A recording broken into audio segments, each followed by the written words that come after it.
I seem very determined because I can see the issue. and and if we don't fix the issue, I feel like the issue is going to grow bigger and bigger. For example, right now there's a nurses strike in the hospitals, and yet it's like nobody seems to know that, nobody seems to remember. You just wonder, where do people go to the hospital, something like that. If you look at the population of Nairobi, is mostly young people. Yes. And about 65% of them are unemployed.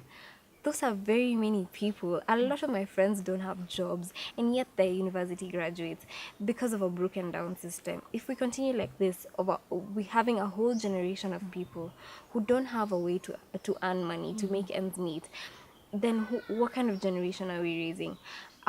The youth are the asset of they are the resource of our country. And if we don't utilize that resource, if we don't develop it for them to realize their full potential, then we don't have a future as a country. Said before that you're exhausted with the current state of politics in Kenya, and it feels like the youth, like you, have lost hope.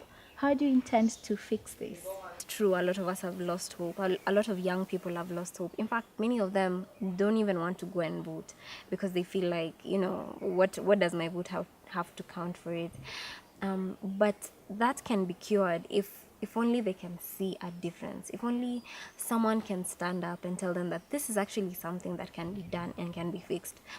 For me, at a personal level, I don't like to feel helpless about a situation, and I don't like to sit down and complain. And so therefore, I didn't want to distance myself from the affairs of my country completely, because they affect me every single day. They affect so many people every single day. And so if I am able to do this, I hope through my work I'll be able to show people that there is hope for our country, that we can actually stand up for what is right and have the right things done and make things right for ourselves in this country.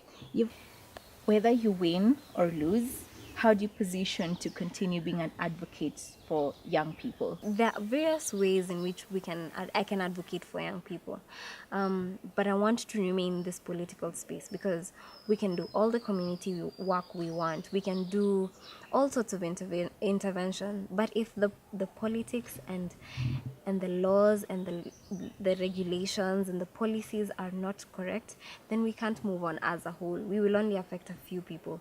But if we want a wholesome approach, then we must also take our space in the political sphere.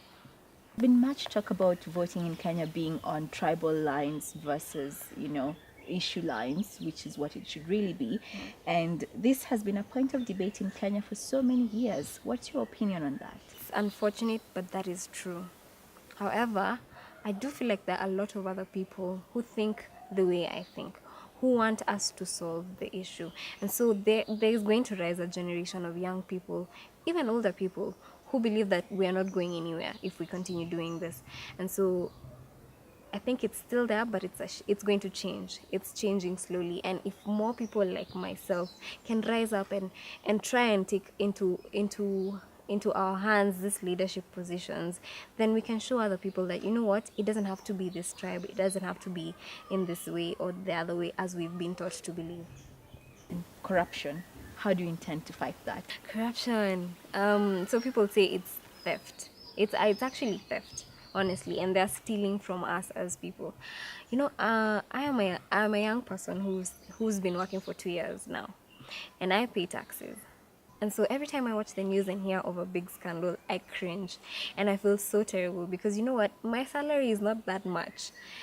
And I sacrifice and pay taxes for people to go and steal it. I mean, is that even fair? Is that even fair? And I can imagine those other people who feel the same way. If you look at Nairobi County, for example, we raise about 10 billion in county revenue in terms of parking fees, licenses, and stuff like that. But about 8 billion, an average of 8 billion is lost every single year through that, and it's spent at source without supporting legislation. Now, we can't account for that money. We don't know where it goes. And yet, the county has been told several times by the Auditor General that this has to stop, or they'll stop funding them from the national government.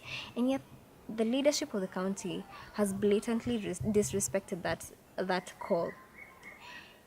and yet they are answerable to us. And that money that is being lost, we are the ones who are raising it. And so I think that is where the senator comes in, through the oversight role, to be able to hold that county accountable. Now, I'm aware they keep saying that there are these cartels and these people who don't want this to happen, but I believe that's just an excuse. If you are a leader, you have been given the mandate to protect the Nairobians' interests, then that is what you do. Regardless of cartels, regardless of whatever else might be a force in that area, we must do the right thing. And so for me, I will do the right thing. And that is following up what I need to follow up. Do you believe in campaign financing transparency, and how do you raise funds for your campaigns? Yes, I believe in transparency. I've been raising my campaign funds through friends and family and people who are buying into my vision, who believe in what I'm trying to do. But at the same time, I've also been having a really low cost campaign. I'm only doing what is within my means, just basic things, material, logistics, and things like those, which is good. However, the people I'm competing against, they have great financial muscle, which is fine. But I believe we will get there. Slowly, I will get there. You've been very vocal about the cultural perceptions of women, and even the fact that there are very few women running for political office in this election. But your candidature is challenging that. Have you experienced any pushbacks into the so-called male-dominated political field? I haven't gotten too much pushback, by the way. As a young person, they see that as a bigger barrier than me being a woman. However, I do see those subtle patronizing comments about why don't you get married, or why don't you go and have kids and have a family. And for me, that doesn't affect me. However, I'm aware that it affects a lot of people. And it's unfortunate because that is just the culture that is there. However, we can always change our culture, and it just takes a few bold women to actually change the culture of this country. And if we see more women coming up, we can be given nominations. We can have the 30% gender rule. However, women still need to come up and be able to garner for this elective posts. So it will take time, but it is a culture that is slowly dying out, especially like in Nairobi here. A lot of people don't have a really big issue about me being a woman, but I'm aware in other parts of the country it's a really big problem. People even face violent attacks just because of the fact that they are women, and that is unfortunate. But we need to just change the mindset of our people, and eventually we will get there. Slowly by slowly, we will get there. What did you say to those people who still believe that they cannot give a chance to a woman to take up political leadership? I always wonder, you were born of a woman, you were raised by a woman until where you are now. Why shouldn't that woman be a leader? Women are the backbone of society, I believe. And if we are able to empower our women to become even leaders in our countries, then our countries will go further, because they have been running the show from the sidelines. They have been doing all that they do. It's just that it goes unnoticed. But the moment they take the forefront and do it at the front, then we can move on. We just need to come out strongly as women and take our space. Because at the end of the day, yes, we are women, but we are also human beings with aspirations, just like the men. And you've been running against tough, experienced, and well-established politicians. Is that rough? It's good. It's good. I've been enjoying it. Actually, my opponents have been very graceful towards me, but it's still very tough, considering like the financial muscle they have, the backing of the major parties that they have. But I am hopeful, and I know that Nairobians are changing their mindset. They're beginning to have an independent mind, whereby they'll start looking at individuals and not the party, not even the financial muscle, but the individual and what the issues are. You exhibit such strength and determination to pursue what people would say is a very challenging career. Where do you get your strength from? I am a Christian, and I believe in God. And throughout this period, I've grown closer to God, because He has been my rock. Other than that, my family and friends have been a really good support for me.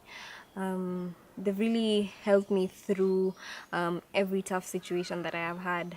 And in addition to that, every time I go to Mukuru Kwanjenga or Kibera or Madari and I meet people. And these are the informal settlements? Yes, the informal settlements. And I meet people who are in situations that are unfortunate because a few people decided not to do their job. And it gives me greater resolve, knowing that I'm doing the right thing and all that I'm doing here, I am doing for them. Yeah. So what sets you above the competition?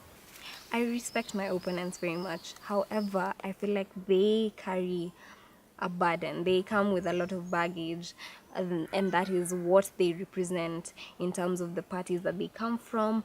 Who are they? What are they representing? And I feel like that's the issue. They represent everything that is wrong with our country, and they represent all the division that we've had in the country. They represent all the tribalism that we've had. It might not be them individually, but it is what they come with. And so I don't have that. I am an independent candidate, and I like to believe that I'm more objective than either of them, just based on the fact that they come from very polarized opinions or even outfits. And so I have more to offer than they do because they come with all of that. In addition to that, I believe in issue-based politics. Sometimes we get really dragged and pulled down by the just almost the pettiness of our politics that could be divisive, that could be tribal. And we forget what the actual issue is. And at the end of the day, nobody benefits, only the people in the leadership. And so I want the people to benefit. I want the common Mwananchi to benefit because they are the ones who really suffer. And what are your hobbies? I mean, when you're not running the world and changing things, what do you enjoy doing? I'm actually a musician. I studied in Kenyatta University. I did a bachelor's degree in music. And so I like to play the piano and I play the guitar as well. But I also like to cook. I'm a very good cook, actually. Yeah, so that's what I do during my free time. All right. Thank you. Thank you. This has been Franny Joey for the Douglas Review, and thanks a lot for watching. Please do join us next week on our Google Hangout, where we'll be having a panel discussion on the state of Kenyan politics currently. Thank you once again.